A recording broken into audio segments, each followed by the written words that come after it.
experience I was looking for $10 instead of, spending $2,000 on a upgraded gaming PC.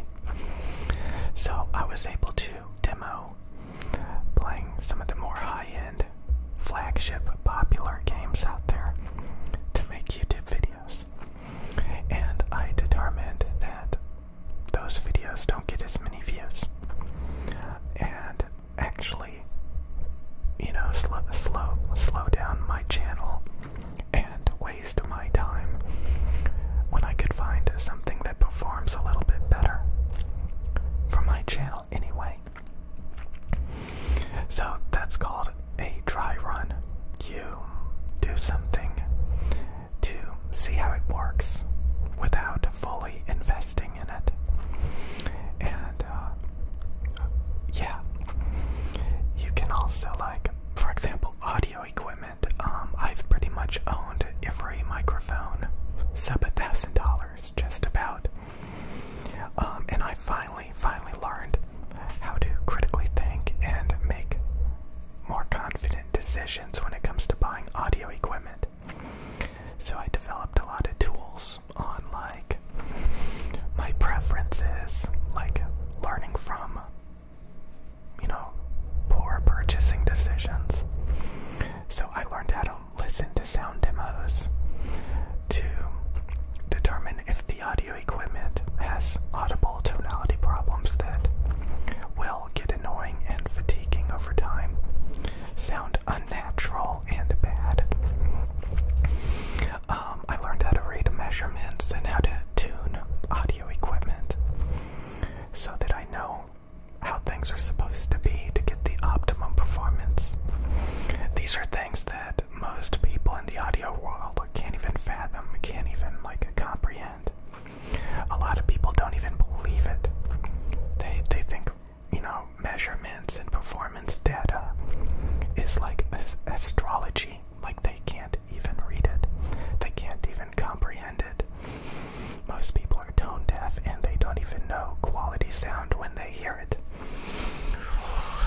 So what happens to a lot of these people is they kind of flail around. They are very unsure of themselves. They develop a heavy reliance on other people's opinions to get confidence because they have no confidence in their own abilities.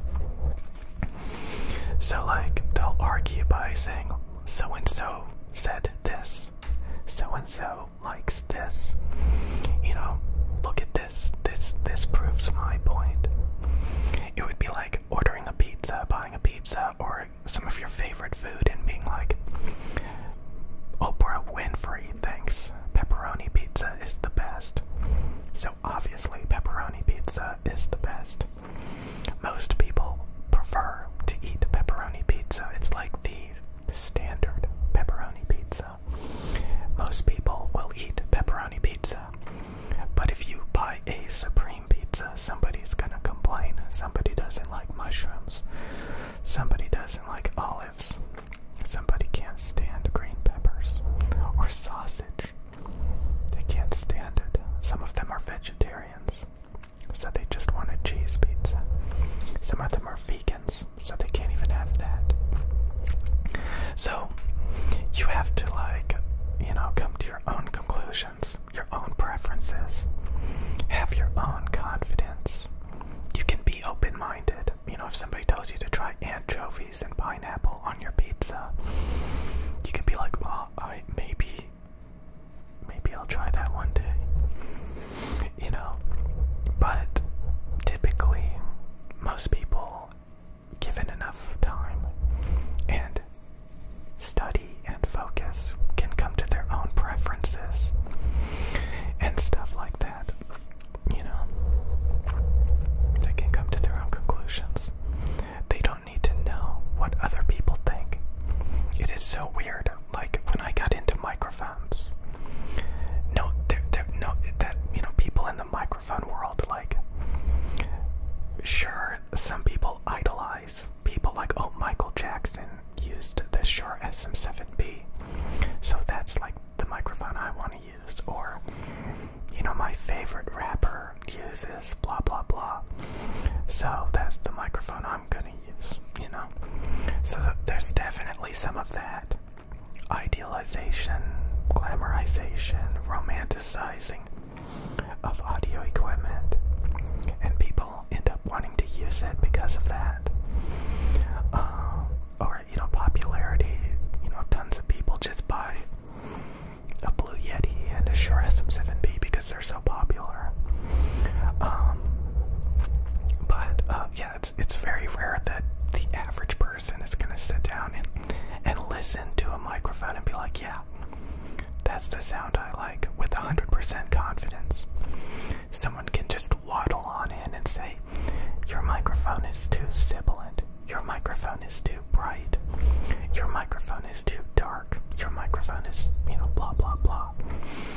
You know, you should like get rid of it and buy a different microphone. And there's literally people out there that will listen to them. They'll be like, yeah, maybe my microphone is too sibilant.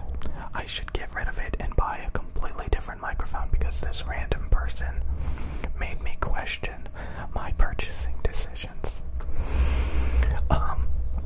So this is like a kind of like a big issue when it comes to like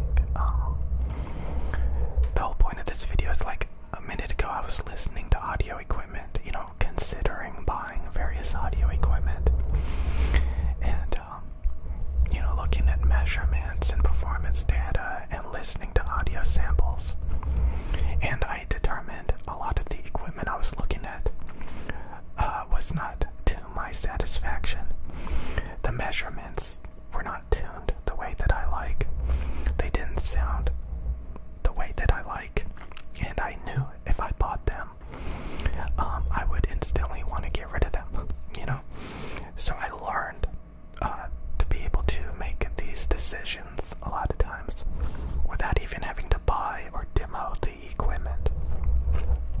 So I'm very confident in my abilities to choose equipment that is finely tuned to my liking. And I don't need other people's opinions, I don't need studies, I don't need anything to boost my confidence, or, you know, Michael Jackson doesn't have to use it for me to have confidence in my equipment or like stuff like that. So yeah, a lot of people will make these weird arguments, and a lot of times you can see like, you know, popularity flare-ups, like, oh, like this is the new rage, this is the new, you know, this is the new thing that, oh my god, like in the IEM and headphone community, I see a lot of people like really like trying to get the Harman Target. The Harman Target, oh, like the Harman Target is like a tuning for headphones and IEMs that is honestly very theoretical. And it's theoretical because basically only recently a couple of headphones have tried to get this so-called optimum sound signature. So a lot of like headphone and IEM reviewers are kind of like, you know, they get excited when they see audio equipment that is trying to sound like the Harman Target. But I don't like the Harman Target. It's too dark. They roll off the treble. It's thin in the mid bass. It's not warm. It's kind of thin. So a lot of different instruments and vocals don't have enough body. They don't have enough warmth. You know, it's known to be shouty in the high mids, around like 3 to 5K or something, because like they roll off everything above that, something like that, stuff like that. So there's a lot of complaints about it, but it's still like super hyped. You know, people get hyped up about it, and it's silly. It's silly. It would be like if they came out with a microphone that's supposed to sound the best because of some study, because some guy said so. You know, it's supposed to be like the most common. It's basic. Harman Target is basically pepperoni pizza. You know, it's supposed to be like the average, most popular sound. That doesn't mean it's going to be your favorite sound. That doesn't mean that everybody likes it. best. And they admit that, you know, it's like, and there's plenty of reviewers that don't like thin mid-bass that's supposed to get rid of the mud. A lot of you guys probably don't even know what I'm talking about at this point. But there's just all this hype and all these people that try to, you know, like, you can convince people to buy products through all of this hype. But if you were like thinking critically by yourself and understood it, what, you know, you'd be like, oh, these people are dumb. You know, these people are advocating pepperoni pizza. All the while, I prefer supreme pizza. I want more treble. I want more mid-bass. You know, I want these things. I don't want pepperoni pizza. I don't want the Harmon Target. And you get these bombastic, pretentious people that say, oh no, supreme pizza is terrible. You have to like pepperoni pizza.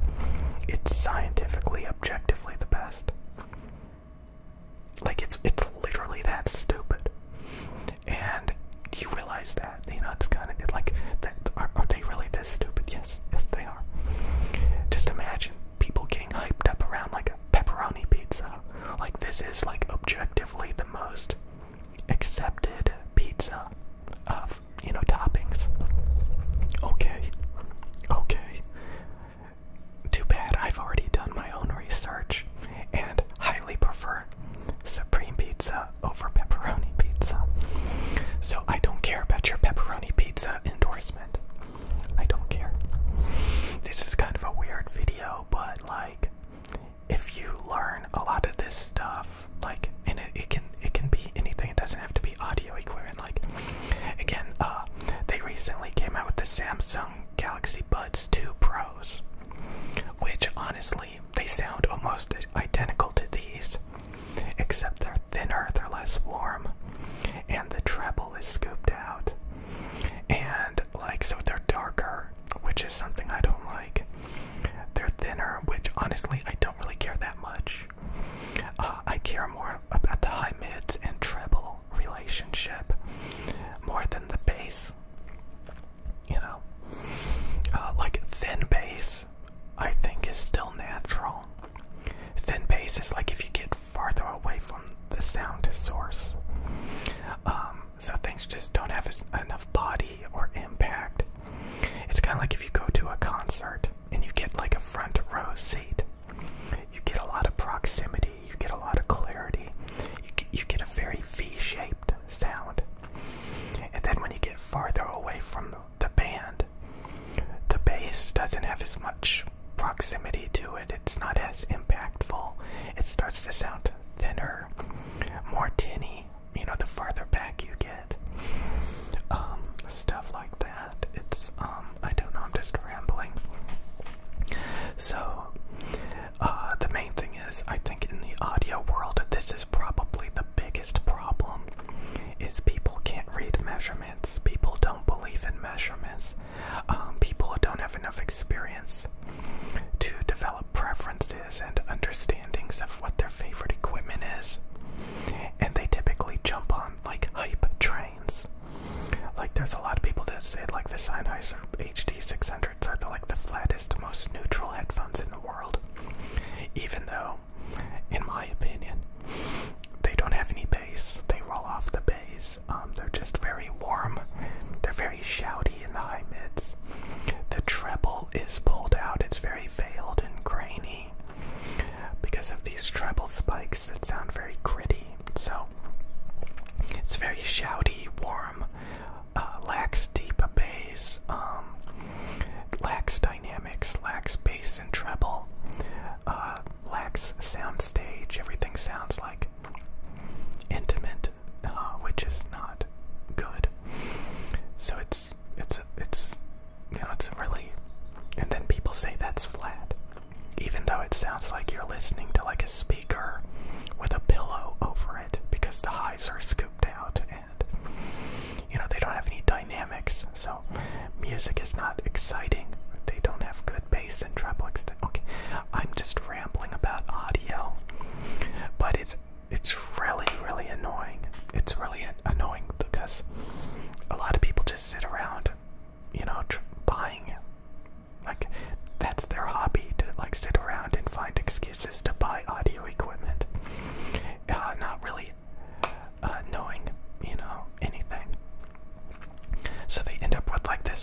collection of garbage equipment and, coping and trying to get other people to buy the equipment so they feel better about themselves.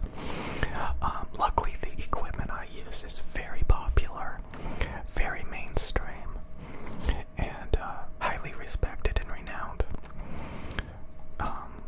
But yeah, that's all I wanted to say. I don't know why I wanted to talk about this, but it's mainly about like doing dry runs, like saving your money by testing before just going out and buying a bunch of stuff, so that you don't have to like sell